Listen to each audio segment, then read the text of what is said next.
سیدنا فاروق اعظم رضی اللہ تعالی عنہ کی ذات وہ عظیم ذات ہے.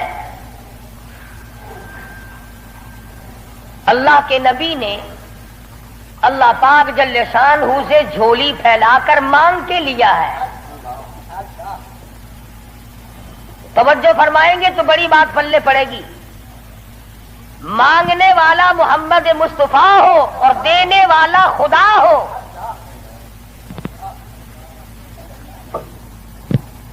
امام الانبیاء نے اپنی حیثیت کے مطابق مانگا ہوگا اور خدا نے اپنی حیثیت کے مطابق دیا ہوگا.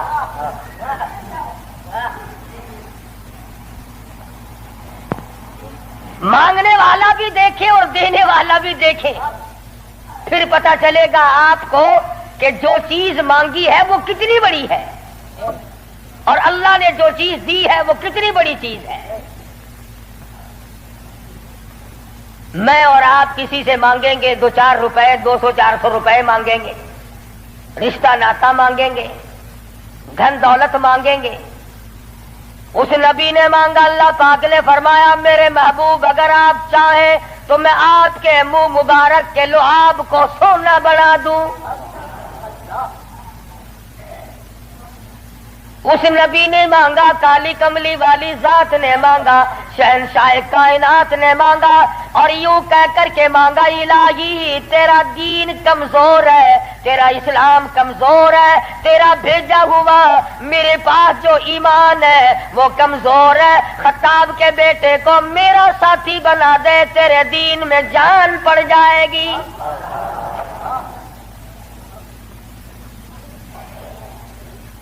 گویا فاروق اعظم اسلام کی شان و شوکت ہے, اسلام کی عظمت بن کر آئے, اسلام کی سربلندی بن کر آئے اور محبوب دو عالم صلی اللہ علیہ وسلم نے مانگا, خدا نے دیا. اس لیے علماء کرام کہتے ہیں تمام صحابہ کرام, تمام کے تمام صحابہ کرام, چاہے ابو بکر صدیق کیوں نہ ہو, عثمان ذی النورین کیوں نہ ہو, علی مرتضی رضی اللہ تعالیٰ عنہ کیوں نہ ہو, طلحہ زبیر کیوں نہ ہو, سعد ابی وقاص کیوں نہ ہو, خالد بن ولید کیوں نہ ہو, عبد الرحمن بن عوف کیوں نہ ہو, حضرت ابو عبیدہ بن جراح کیوں نہ ہو, امیر معاویہ رضی اللہ تعالیٰ عنہ اجمعین, کوئی کتنا بڑا صحابی کیوں نہ ہو, علماء کرام کہتے ہیں تمام کے تمام صحابہ حضور کے مرید ہیں, فاروق اعظم حضور کی مراد ہے.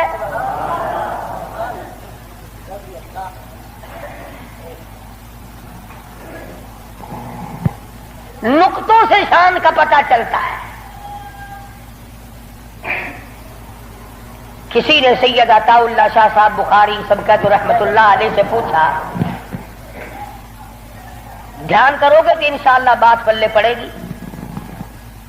کسی نے شاہ جی مرحوم سے پوچھا کہ حضرت سیدہ خدیجہ رضی اللہ تعالی عنہا کا درجہ بڑا ہے یا سیدہ عائشہ صدیقہ رضی اللہ تعالی عنہا کا درجہ بڑا ہے؟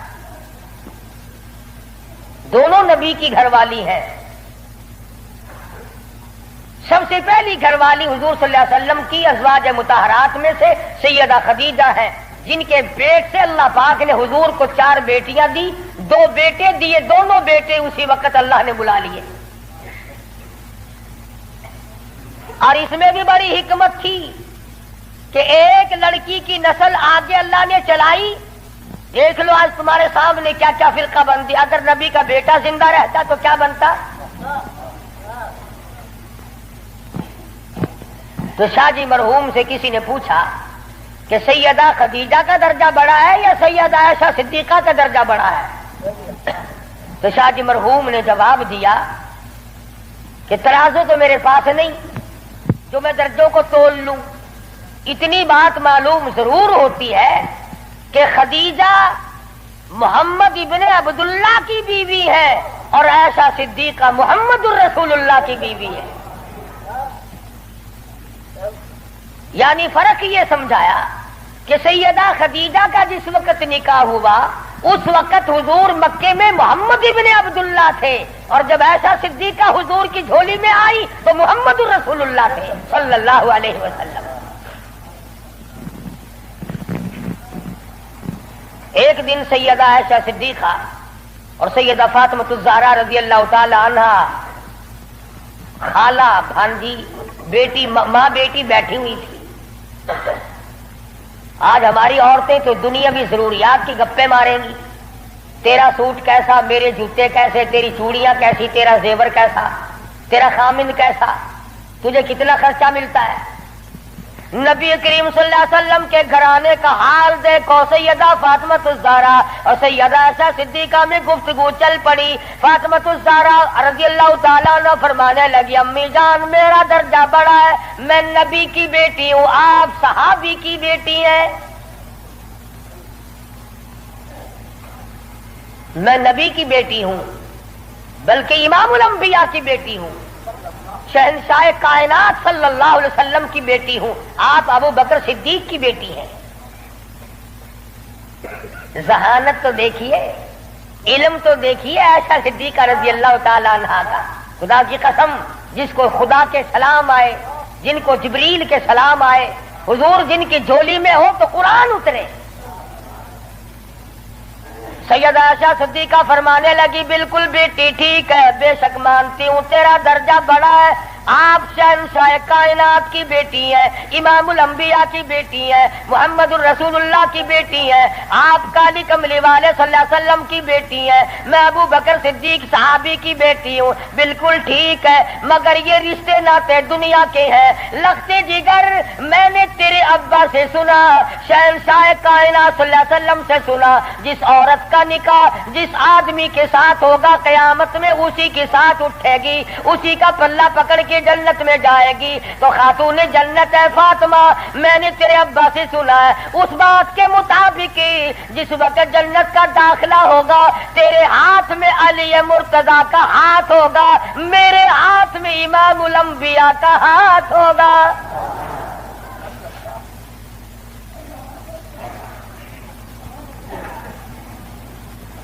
میں اپنے خامن کے ساتھ جنت میں جاؤں گی، آپ اپنے خامن کے ساتھ جنت میں جائیں گی. تو ان حضرات کے یہاں تو گفتگو بھی اس قسم کی تھی. فاروق اعظم رضی اللہ تعالی عنہ آپ صلی اللہ علیہ وسلم کی مراد مانگ کے لیا، ایسے وقت میں مانگا جب مسلمان پریشان تھے. مسلمانوں کو اپنا ایمان اظہار کرنے کا موقع نہیں تھا، مخفی اسلام رکھتے تھے. یہ اسلام کا شیر آیا، بہادر آیا تو تمام صحابہ کرام، بعض نے لکھا ہے جس دن فاروق اعظم مسلمان ہوئے اللہ کی دھرتی پہ آسمان کے نیچے کل 14 مسلمان تھے. اور ایک روایت یہ ہے کہ 39 مرد عورت پہلے تھے، 40 میں فاروق اعظم ہے. پھر بھی لمبی چوڑی کوئی بات نہیں. اور ایمان لانے کا سبب بھی بڑا عجیب بنا ہے. کفر میں بڑے پکے تھے. پکا آدمی ہر جگہ پکا ہوتا ہے، ڈھلا آدمی ہر جگہ ڈھلا ہوتا ہے. ایک دن بت کی پوجا کر رہے تھے، اس بت میں سے آواز آئی اتنا بڑا آدمی ہو کر تیری مت ماری گئی، مجھ پتھر کو پوج رہا ہے، خدا کی پوجا کر. حضور صلی اللہ علیہ وسلم کے بارے میں خیال ہوا کہ یہ شاعر ہے.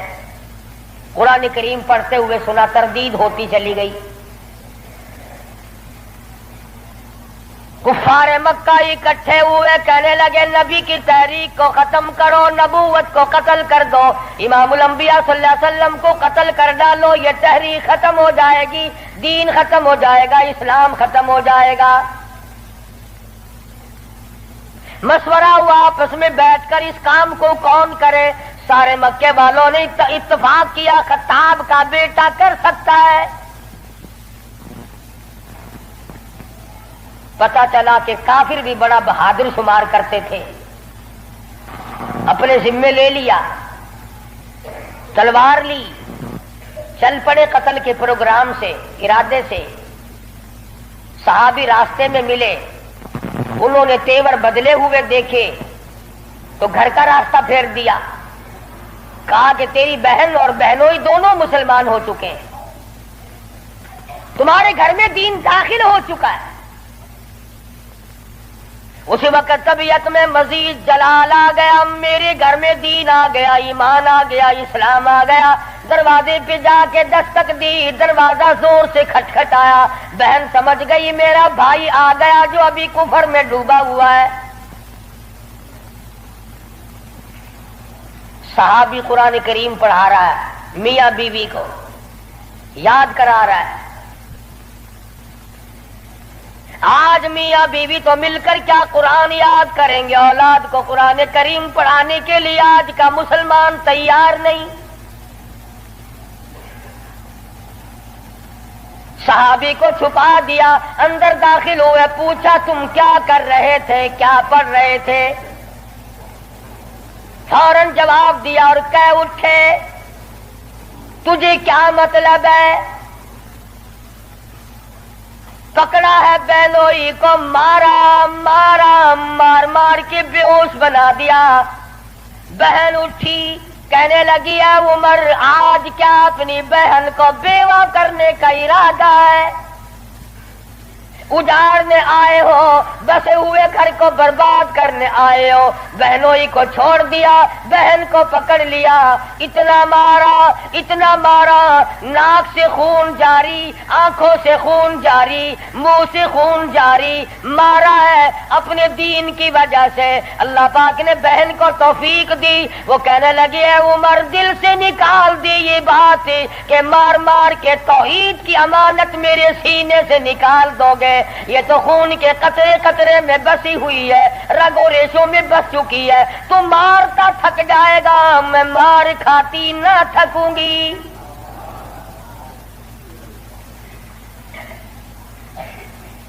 جس ماں کی چھاتی کا دودھ تو نے پی رکھا ہے، میں نے بھی اسی کا دودھ پی رکھا ہے۔ تیرا جتنا جی چاہے مار لے، ایمان کار کلمے کا انکار نہیں کیا جا سکتا۔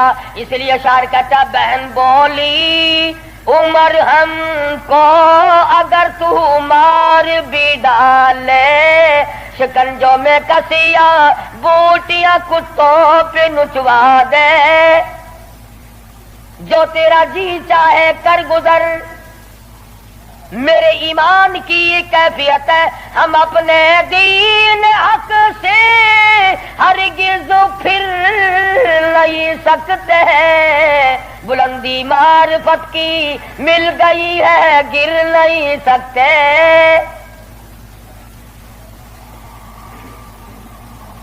جو تیرا جی چاہے کر گزر، قیمہ بنا سکتے ہو، بالکل جان ختم کر سکتے ہو، پر ایمان کا دامن نہیں چھڑا سکتے۔ عورت ذات اور حالت یہ ہے دہن سے نام حق، آنکھوں سے آنسو، منہ سے خون جاری، عمر کے دل پہ اس نقشے سے عبرت ہو گئی طاری۔ سوچتے ہیں میرے سامنے کبھی بولی نہیں، آج کیسے بول رہی ہے؟ کیا بات ہے؟ بھائی سے ڈر جانے والی بہن، روب کھانے والی بہن، کبھی میرے سامنے کلام نہیں کیا۔ کس چیز نے آج اتنی طاقت دے دی، جرأت دے دی، شجاعت دے دی، بہادری دے دی، اسپرٹ داخل کر دی؟ آج مجھے چیلنج کر رہی ہے، علل اعلان کہتی ہے تو مارتا جا، میں مار کھاتی جاؤں گی۔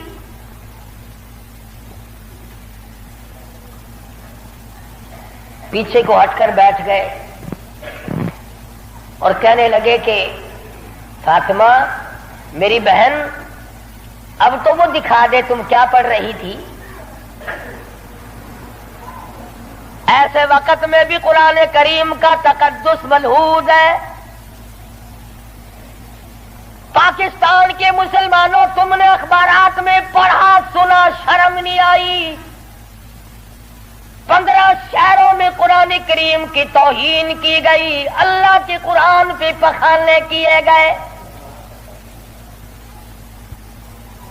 گندگی میں پھینکا گیا، جلایا گیا۔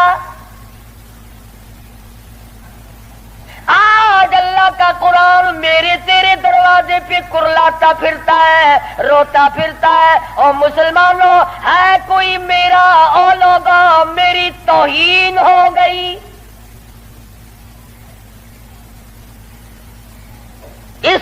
وارث کون بنے؟ قرآن کریم کے وارث مدینے کے قبرستان میں سو گئے۔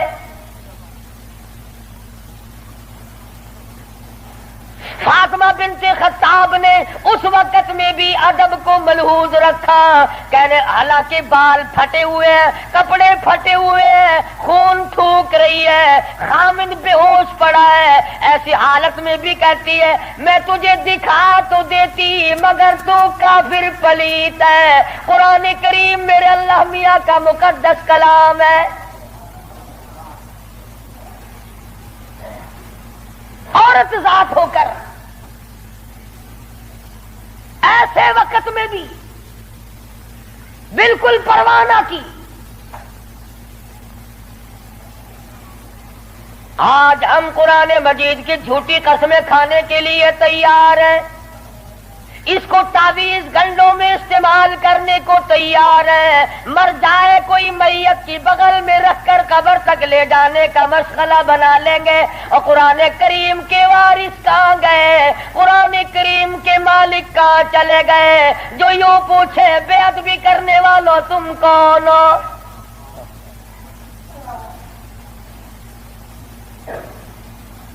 آج اگر کسی حکومت کے بارے میں کوئی بات کر دی جائے فوراً سزا آ جاتی ہے، اگر کسی کے بارے میں کچھ کہہ دیا جائے فوراً قانون حرکت میں آتا ہے، حکومت کے کارندے حرکت میں آتے ہیں۔ اور سی آئی ڈی والوں، انٹیلیجنس والوں، کہاں گیا تمہارا محکمہ؟ اللہ کے قرآن کی بے عزتی ہو گئی۔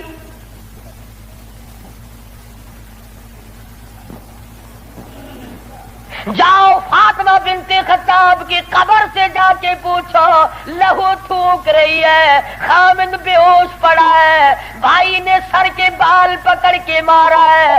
ارے اور اندازہ لگاؤ، ایک تو مارنے والا غیر ہو، رب ذوالجلال کی قسم یہ فاطمہ بنت خطاب کے جگر سے پوچھو، مارنے والا بھائی ہے، مار کھانے والی بہن ہے۔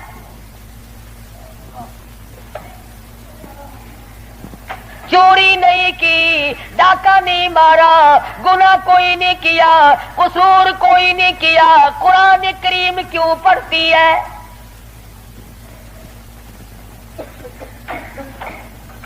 کہنے لگی میں تمہیں دکھا تو دیتی مگر تو ابھی کافر پلیت ہے، وہ میرے اللہ کا کلام پاکیزہ ہے، پاک ہے، وہ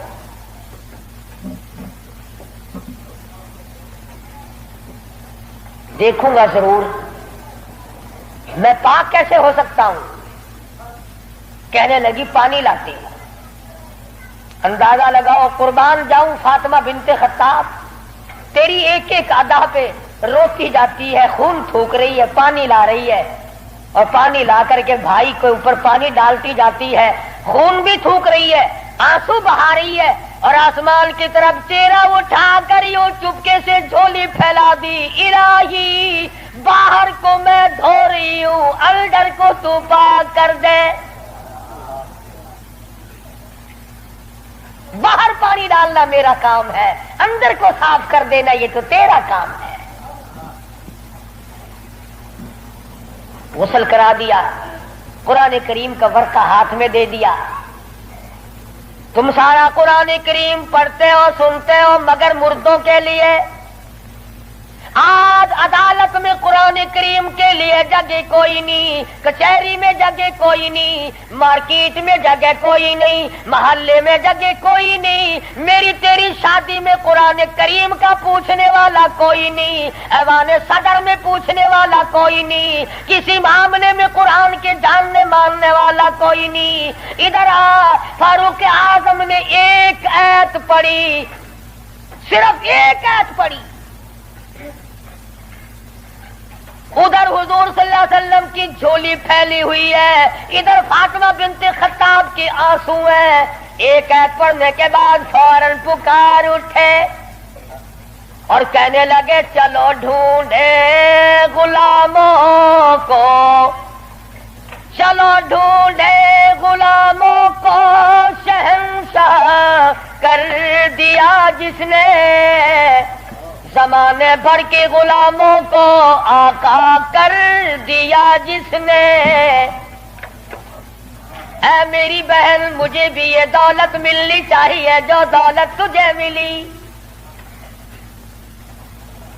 اور فرماتے ہیں فاطمہ میں گستاخی کے ارادے سے چلا تھا، قتل کے ارادے سے چلا تھا، اب میرے گلے میں رسی ڈال کر مجھے گلیوں میں سے گھسیٹ کے دربار رسالت میں لے کے جا.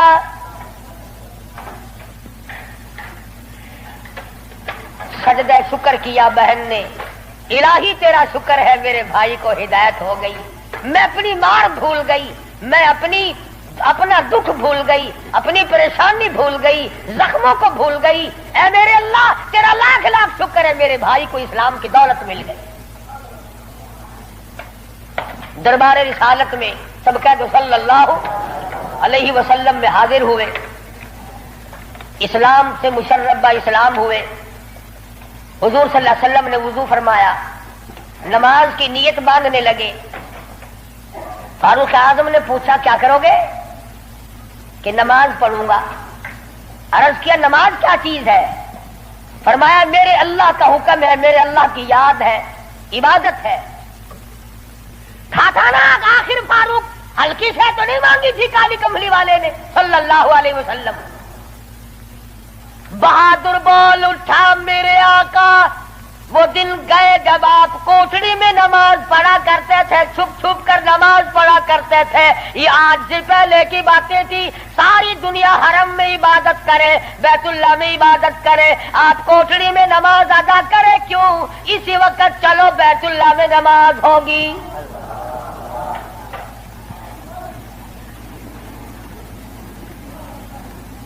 ہلکی میں نے عرض کیا تھا نا کہ ہلکی سے نہیں مانگی نبی نے.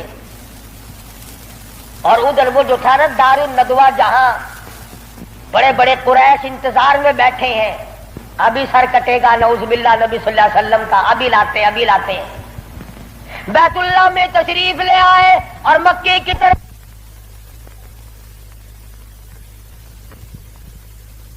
بچے دوڑے لو بھی کام بن گیا. جس کام کے لیے ہم نے بھیجا تھا وہ کام بن گیا. نعوذ باللہ نبی کو شہید کر دیا گیا. سامنے آئے فاروق اعظم فرمانے لگے آؤ، جس نے اپنے بچے یتیم کرانے ہو وہ مقابلے میں آ جائے، جس نے اپنی بیوی کا سہاگ اجاڑنا ہو سامنے آؤ. وہ دن گئے جب تم میرے محبوب کو تنگ کیا کرتے تھے. اب انگلی کا اشارہ کرو گے میں انگلی کو کاٹ کے رکھ دوں گا. آنکھ کا اشارہ کرو گے اپنے محبوب کی حمایت میں تمہاری آنکھ نکال کے پھینک دوں گا.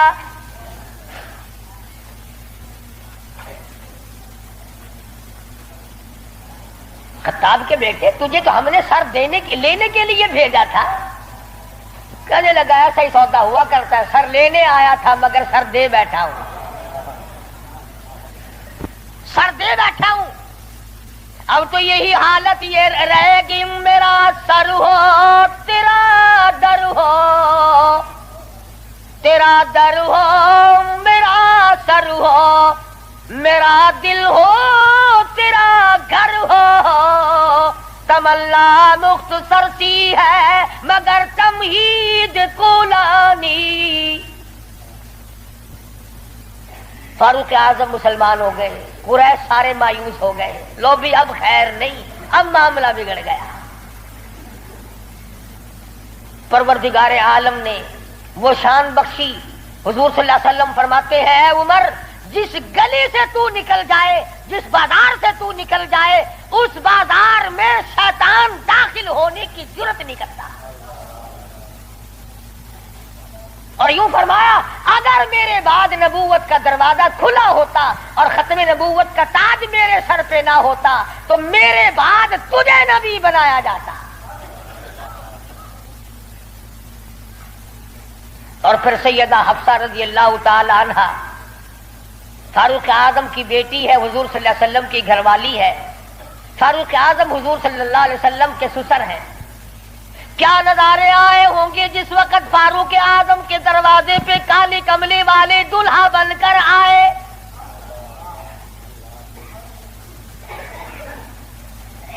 جس کا داماد امام الانبیاء ہو، کیا کہنا اس کی عظمتوں کا. اور پھر تمام صحابہ کرام میں جلیل القدر مرتبہ، عظیم مرتبہ، اس طرح سے زندگی گزاری.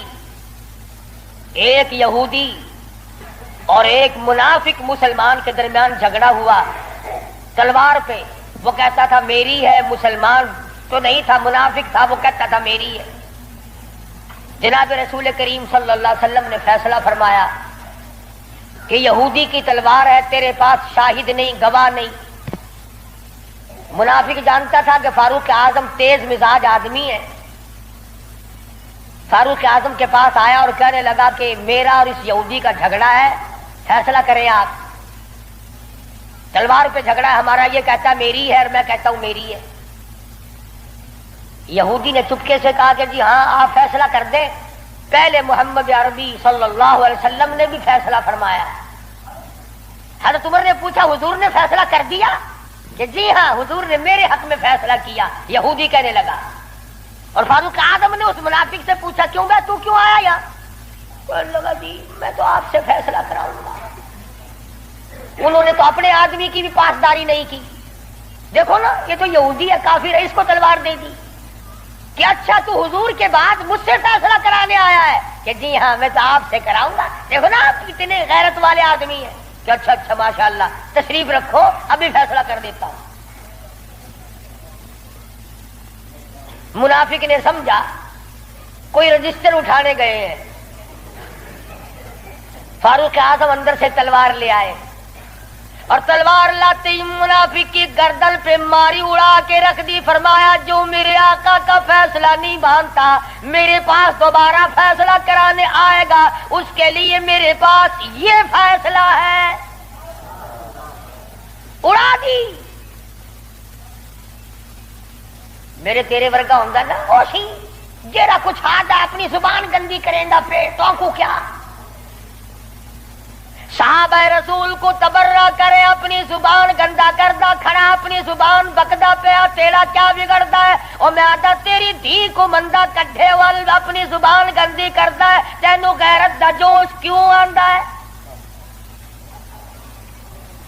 تجھے بہن کی گالی دے پھر بھی تو زبان گندی ہے، تجھے بیٹی کی گالی دے دے پھر بھی تو زبان گندی ہے، تجھے ماں کی گالی نکال دے پھر بھی زبان گندی ہے. تو قتل کر دیتا ہے، قتل ہو جاتا ہے، ہوش کھو بیٹھتا ہے غیرت کا مارا. اور رب ذوالجلال کی قسم میری تمہاری کروڑوں بیٹیوں کی آبرو قربان کر دو سیدہ عائشہ صدیقہ کے جوتے مبارک پہ.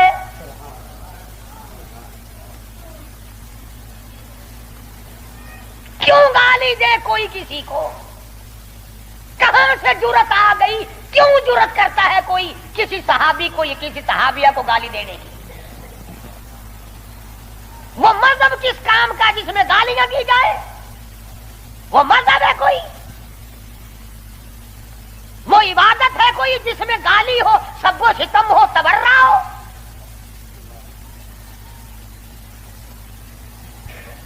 آج اگر کسی مغلیہ خاندان کے فرزند کی حکومت ہوتی ہم پھر دیکھتے کہ کون ہے امیر معاویہ کو سب و ستم کرنے والا اور کون ہے اما عائشہ کو بھونکنے والا. اور میرا ایمان ہے، میں یہ جوش دلانے کے لیے نہیں کہتا، میرا ایمان ہے جس کان نے صحابہ کرام کا تبرہ سنا یا اپنی اماں کی شان میں گستاخی سنی، جب تو 50,000 سال کا پیاسا ہوگا تیری آنکھ نے پانی نہیں دیکھا ہوگا، نہ ندی نہ نالا نہ چشمہ نہ کنواں نہ سمندر نہ دریا، سوا نیزے پہ سورج ہوگا اور 50,000 سال کا ایک دن گزرے گا. اور جب تو کالی کملی والے صلی اللہ علیہ وسلم کے دربار میں حوض کوثر پہ جائے گا، میرا ایمان ہے اما ایسا تیرا دامن پکڑ کر چٹک کے پوچھیں گی بیٹا تو ہی تھا جو میری شان میں گالیاں سنا کرتا تھا.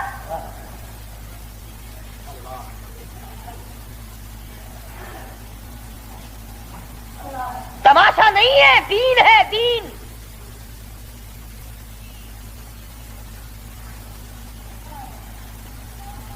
سیدنا فاروق اعظم رضی اللہ تعالی عنہ ان عظیم ہستیوں میں سے ہیں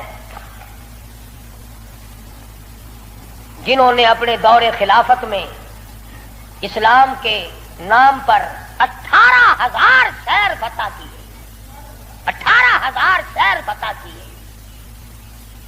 کوئی مائی کا لال ایسا کام قیامت تو آ سکتی ہے مگر فاروق اعظم کی طرح تو فتح تو کر کے دکھائے.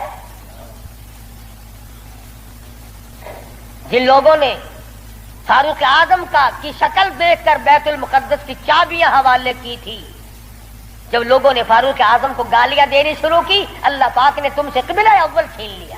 جاؤ، تم اس قابل ہی نہیں. جس کے چہرے کی برکت سے تمہیں بیت المقدس ملا تھا اس کو بکواس کر رہے ہو. جاؤ، اب بیت المقدس میں یہودیوں کو تو دے سکتا ہوں مگر گالیاں دینے والوں کو نہیں دوں گا.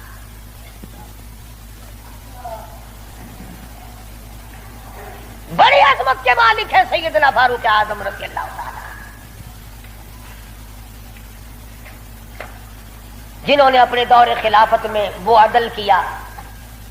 اب وہ منافق کی گردن جو اڑا دی نا، منافق تو بے شمار تھے، اوپر سے مسلمان بنے ہوئے تھے، اندر سے پکے یہودی تھے.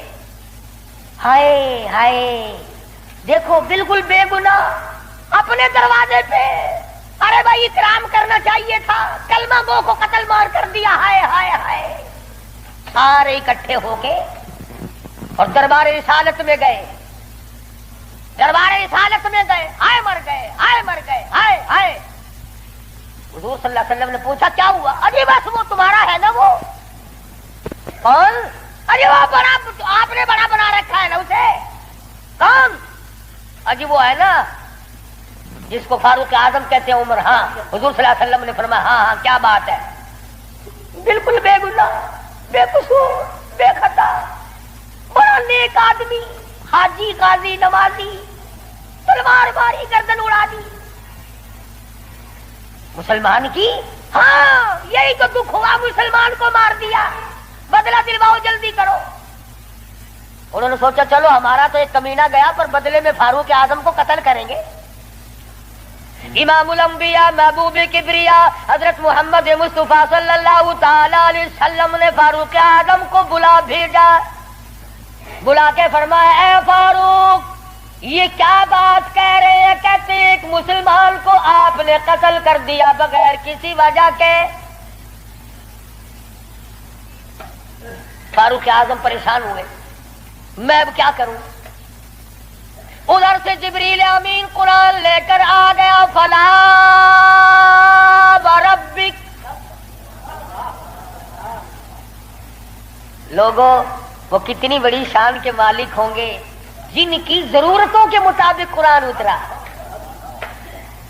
فلا وربک، اے میرے محبوب تیرے رب کی قسم، مجھے اپنی قدرت کاملہ کی قسم، مجھے اپنی الوہیت کی قسم، مجھے اپنے جلال کی قسم، مجھے اپنی پروردگاری کی قسم، لا یؤمنون.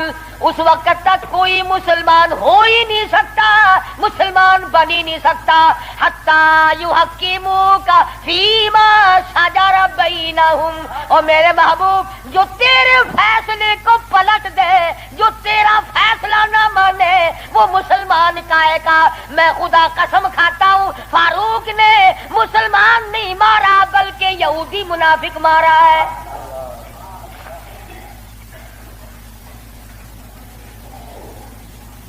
جب قرآن کریم آ گیا، بڑے بھاگے وہاں سے کپڑے جھاڑتے ہوئے کہنے لگے توبہ توبہ، اس کی تو آسمانوں تک بات جاتی ہے، آسمانوں تک.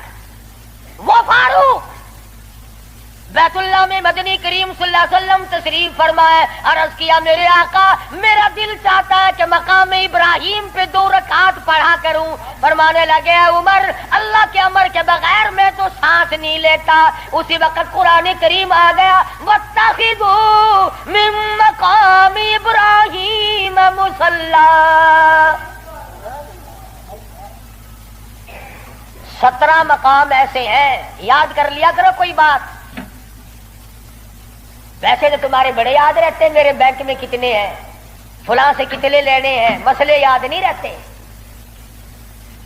17 مقام ایسے ہیں جو فاروق اعظم نے فرش پہ چاہا، میرے اللہ نے عرش پہ وہی چاہا. فاروق کی تمنا کے مطابق قرآن اترا. پردے کے مسئلے میں، بدر کے قیدیوں کے مسئلے میں، مقام ابراہیم پر نماز کے مسئلے میں، منافق کے قتل کے مسئلے میں کتنی مقامات آتے ہیں قرآن کریم میں. جو فاروق اعظم نے خدا کی زمین پہ چاہا، اللہ نے اسی کو پسند کر کے عرش پہ چاہا. کتنا بڑا آدمی ہے جس کی چاہت عرش والے سے مل جائے. اور پھر ساری زندگی انصاف کیا، اس قسم کا عدل کیا، اس قسم کا انصاف کیا کہ دنیا شاہد ہے. اولاد کی تربیت کی ہے، اپنی اولاد کو سنبھالا ہے. حکومت ہے فاروق اعظم کی رضی اللہ تعالی عنہ. چھوٹا سا آپ کا پوتا کھڑا ہے ابو موسیٰ عشری، سب کہو رضی اللہ تعالی عنہ. حضور صلی اللہ علیہ وسلم کا ایک صحابی ہے، اس نے بیت المال میں یعنی سٹور میں خزانے والے کمرے میں جھاڑو دی، وہاں سے ایک درہم ملا مٹی میں سے، کوڑے کباڑ میں سے چونی مل گئی. ابو موسیٰ عشری نے فاروق اعظم کا ننھا سا چھوٹا سا پوتا کھڑا ہوا تھا اس کے ہاتھ پہ رکھ دیا. بچہ ہے، کوئی شے لے لے گا، کوئی مالک تو نہیں اس کا، یہ تو گرا پڑا ملا ہے، کوڑے کرکٹ میں سے ملا ہے، اس کمرے میں سے ملا جہاں مسلمانوں کا خزانہ ہوتا تھا. پوتا دادا کے پاس چلا گیا. فاروق اعظم نے جب بات کی تو پتا چلا بچے کے کچھ منہ میں ہے. فرمایا بیٹا منہ میں کیا ہے؟ عرض کیا دادا جان پیسہ ہے. کہاں سے آ گیا؟ ابو موسیٰ عشری نے دیا. نکال کے دیکھا تو ایک درہم. خوش نہیں ہوئے، میرے پوتے کے ساتھ محبت کی ہے، خوش نہیں ہوئے. بلایا ابو موسیٰ عشری کو اور فرمایا ابو موسیٰ، اس اللہ کی دھرتی پہ آسمان کے نیچے تجھے میری اولاد سے زیادہ کوئی ذلیل نظر نہیں آیا؟ قوم کا پیسہ، بغیر تقسیم ہوا پیسہ، بیت المال کا ٹکا تو نے میرے بچے کو کیوں دیا؟ مار مار کر تیرا بگاڑ دوں گا. یوں تربیت کی ہے فاروق اعظم نے اپنی اولاد کی. آج ہم گڑپ چھڑپ مل جائے صحیح اولاد کا کھاتا پورا ہی پورا کرنا. پھر وہ فاروق جس کا آخری وقت آیا تو نماز میں، کوئی ایکسیڈنٹ میں مرے گا، کوئی آپریشن روم میں مرے گا، کوئی بیوی بچوں کے سامنے تڑپ تڑپ کے مرے گا. فاروق اعظم کو چھرا مارا گیا فجر کی نماز میں، بے ہوش ہو کر گر پڑے.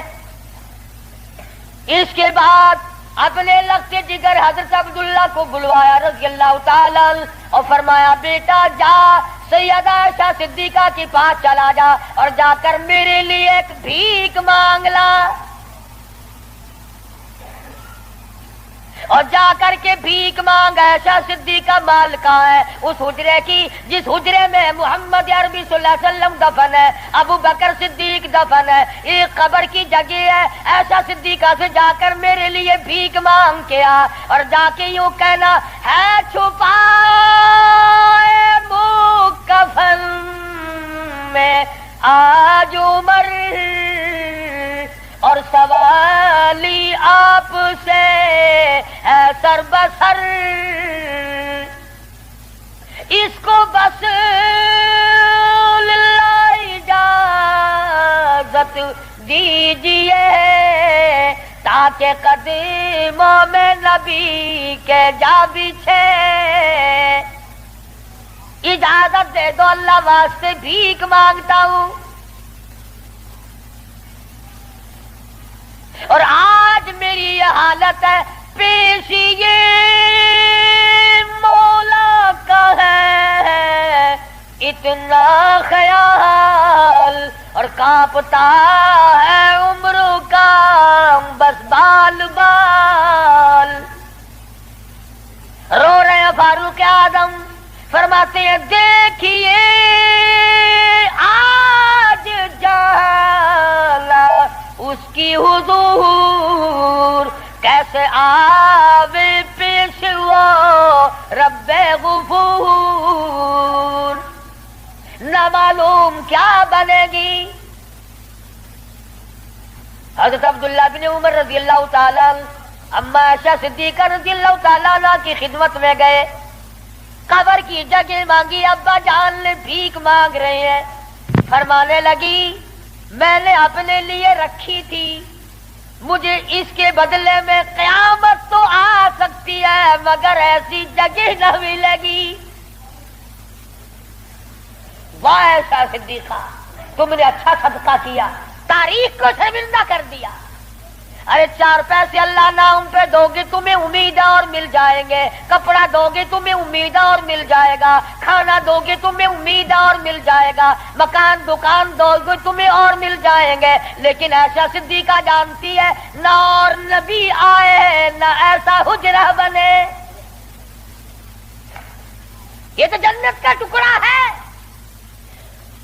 ایسا صدیقہ کو پتا ہے کہ یہ وہ زمین ہے، زمین کے وہ ذرے جو حضور صلی اللہ علیہ وسلم کے جسم اقدس کو لگے ہوئے ہیں، ان کا درجہ عرش عظیم سے بلند ہے۔ مگر اما عائشہ فرماتی ہیں رضی اللہ تعالی عنہ کہ کوئی اور ہوتا تو میں انکار کر دیتی، فاروق کو انکار کرتے شرم آتی ہے، میرے محبوب نے اللہ سے مانگ کے لیا تھا، جاؤ میرا اللہ مالک ہے میں نے دے دی۔ جب واپس آئی حضرت عبداللہ بن عمر، ادب دیکھو، فرمایا مجھے اٹھا کے بٹھاؤ۔ اما عائشہ کا جواب لیٹ کر سننا بے ادبی سمجھتا ہوں۔ اٹھا کے بٹھایا، بتایا کہ اجازت مل گئی، رونے لگے۔ انصاف کا دم بھرنے والوں، عدل کا نام لینے والوں، آؤ فاروق کا آخری انصاف دیکھو، آخری۔ یوں فرمایا ابھی مجھے سانس آ جا رہے ہیں، جب میری روح پرواز کر جائے، جب میرا دم نکل جائے، مجھے غسل دے کر فارغ ہو جاؤ، جنازے کی تیار کر چکو، جب میرا منہ کفن میں چھپا سکو اور چھپا چکو، میرا جنازہ اٹھا کر اما عائشہ صدیقہ کے دروازے پہ لے جانا۔ کیوں؟ کیا کریں گے وہاں لے جا کر؟ فرمایا قیامت تک کے آنے والے لوگ یوں نہ کہیں زبردستی لے لی ہوگی، ورنہ ایسی جگہ کون دیا کرتا ہے۔ حکمران جو تھا 22 لاکھ مربع میل کا حکمران جو ہے، بادشاہ جو ہے 18,000 شہروں کا فاتح جو ہے، او میاں دبا کے لے لیا ہوگا، کون ایسی جگہ قبر کی جگہ دیا کرتا ہے؟ فرمایا جب میں نہ بول سکوں، میں خاموش ہو جاؤں ہمیشہ کے لیے، میری حکومت نہ رہے، میرا اقتدار نہ رہے، میری حکمرانی نہ رہے، منہ کفن میں چھپا ہوا ہو، اما ایسا صدیقہ کے دروازے پہ رکھ دینا، پھر اجازت مانگنا کہ آج بھی اجازت پھر دو، اگر اجازت دے تو حضور صلی اللہ علیہ وسلم کی قبر کے برابر دفن کرنا، اگر اس وقت اجازت نہ دے تو جنت البقیع میں دفن کر دینا۔ کتنا بڑا انصاف ہے اور کس قدر خدا کا خوف ہے۔ فرمایا اگر وہ تم نے ایسا نہ کیا قیامت میں ڈر ہے کہیں شرمندہ نہ ہو جائے۔ جس نے ساری رات لوگوں کی چوکیداری کی، پہرے داری کی، جو اپنی پیٹھ پہ اٹھا کر آٹے اور کھجوروں کی بوری اگر غربا کو لا کے بھی دیتا تھا، جو یتیموں اور محتاج اور غریبوں کا کھانا پکایا کرتا تھا، جو فاروق اعظم کا انتقال ہوا، مدینے کے یتیم روئے، مدینے کے بیوارے روئی، محتاج روئے، اب کون ہماری خبر گیری کیا کرے گا؟ تو یکم محرم الحرام فاروق اعظم رضی اللہ تعالی عنہ کی شہادت کا دن ہے۔ افسوس یہ ہے کہ ہمیں پتہ ہی نہیں کون شہید ہوا، کون عام موت مرا ہے۔ عثمان ذی النورین شہید مدینہ ہے رضی اللہ تعالی عنہ، فاروق اعظم شہید مدینہ ہے، بلکہ شہید مسجد نبوی ہے۔ حضور صلی اللہ علیہ وسلم کے محراب پہ حضور کے مصلی پہ کھڑے ہوئے فاروق اعظم کو چھرے مارے گئے۔ اور پھر اس سے بڑھ کر کیا پیار ہوگا؟ تم سارے قرآن کو ٹھیک ہے یاد رکھو، حدیثوں کو یاد رکھو، تاریخی واقعات کو یاد رکھو، اور جسے شک ہو، جسے یقین نہ ہو، وہ آج مدینے چلا جائے اور جا کے پوچھے کالی کملی والے یہ تیری بائیں طرف کون سویا ہوا ہے؟ حضور صلی اللہ علیہ وسلم نے فرمایا ہاکذا نبعث یوم القیامہ، ہم قیام ایک ہاتھ میں ہاتھ صدیق اکبر کا تھا اور ایک ہاتھ میں ہاتھ فاروق اعظم کا تھا۔ یوں فرمایا جب میں قیامت میں اٹھوں گا ان دونوں ساتھیوں کے ہاتھ میرے ہاتھ میں ہوں گے، ہاکذا نبعث یوم القیامہ، او کما قال النبی صلی اللہ علیہ وسلم۔ تو بھائی تمام صحابہ کرام کے خادم بنو. سارے صحابہ پکے سچے، اہل بیت سچے، تمام کے تمام جلیل القدر لوگوں میں سے ہیں. کسی کی برائی نہ کرو. انشاءاللہ زندہ رہے اگلے جمعے امام حسین رضی اللہ تعالی عنہ کی شہادت بیان ہوگی. باقی ان دنوں میں لوگوں میں دستور ہے، رواج ہے، شہادت نامے غلط غلط کتابیں چھپی ہوئی ہیں، جنگ نامے پڑھنے کا، جنگ زیتون پڑھنے کا، اور غلط غلط روایات قسم کی باتیں سننے کا. اس لیے ہماری گزشتہ دوسرے تیسرے سال کی کیسٹیں ہیں شہادت امام حسین رضی اللہ تعالیٰ عنہ کی. یہاں میرے لڑکا باہر طیب دروازے پہ لیے بیٹھا ہے، میں نے خود منگائی ہیں تاکہ عورتیں سنیں، مرد سنیں، پڑوسنے سنیں، آپ سنیں، گھر والے سنیں، اور اہل بیت کی محبت سے واقف ہوں، ان کی عظمت سے واقف ہوں، ان کے طریقہ کار سے واقف ہوں. تو اس تمام چیزوں کو ملحوظ خاطر رکھتے ہوئے جہاں آپ اپنے گھر کی ہر چیز کو خریدتے ہیں کہ اس کے بغیر گزارا نہیں، اس کے بغیر گزارا نہیں، میں یہ بھی کہتا ہوں کہ اہل بیت کی محبت کے بغیر بھی گزارا ہے. اہل بیت کی محبت کے بغیر بھی گزارا نہیں. کیوں؟ اس لیے کتنی بڑی شان ہوگی اس جوان کی جو حضور کے کندھے پہ بیٹھ کے کھیلا کرتا تھا. ایک بات عرض کر دوں، آخری معمولی چھوٹی سی بات ہے. یہاں کندھے پہ سیدنا امام حسین بیٹھے ہیں سب کو رضی اللہ تعالیٰ عنہ، اور حضور اپنے کندھے پہ اٹھا کر مدینے کی گلی میں تشریف لے آئے. تو فاروق اعظم نے فرمایا سبحان اللہ، کتنی شاندار سواری ہے، کتنی شاندار سواری ہے. تو حضور نے فرمایا اے عمر، یوں بھی کہو نا کہ کتنا شاندار سوار ہے. سوار بھی کتنا شاندار ہے، کتنا بہترین ہے. تو کیسٹ میں آپ کو سب کچھ ملے گا، اور میں ان جمعے انشاءاللہ بتاؤں گا